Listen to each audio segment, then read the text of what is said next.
where is it that we can meet people, connect with people, grow with people, and kind of get back to that, that college lifestyle that you were referring to earlier. Um, I want to know your thoughts on that. I know that's such a big, I feel like I'm monologuing a little bit, but I'm so curious to get your thoughts on it because it just seems to tie together so well your mission right now with Arden and what you're doing in those communities. Yeah, and we talk about how our spaces, our amenity spaces, are to create spontaneous interactions almost. They're kind of in the main area. So you're walking by and you're like, oh, what's going on here or there? So that does naturally happen because, I mean, we could go all day on this, but people need people. We all need people. We need to be around each other. Even if you're not participating, like, you don't have to be a huge extrovert, but you're there with people. There's just a sense of belonging and community. The Mm-hmm. stat that I think we had talked about before too, it came out in 2016, is that isolation has the same negative impact on one's body as smoking 15 cigarettes a day. And this is in, the Journal of American Medicine Association report. So JAMA, science based.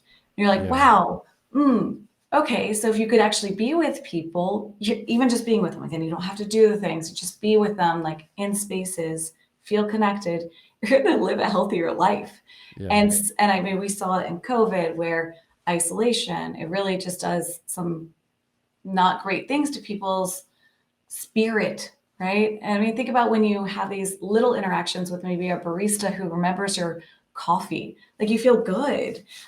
People need people. And so for me, I think we need more of these spontaneous interactions. We need these events. We need just to be around different people trying different things to have that complete life Yeah. and to feel like you're connected to a greater purpose. And I think the definition of community is that people are around a shared experience.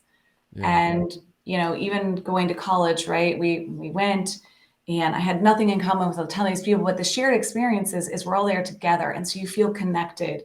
And so when I see another Hokie, I'm like, oh my goodness, there's just something there. And if we take that away, that's going to take a huge part of your heart. Yeah. And then that ties back into the purposeful life, the purpose led life.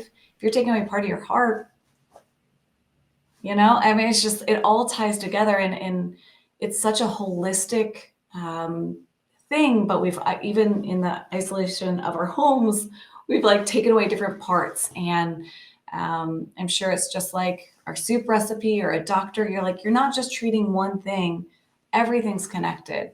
Mm-hmm. All those interactions are important and intentional. And it's a way thousands and thousands and thousands of years have we've all been in communities. It's not until just a couple hundred years ago that we changed that. And so I think, Yeah. again, active adult is going back to what has worked for thousands of years across every country in community living. You have your own space, but you're with people doing life Mm. and having fun.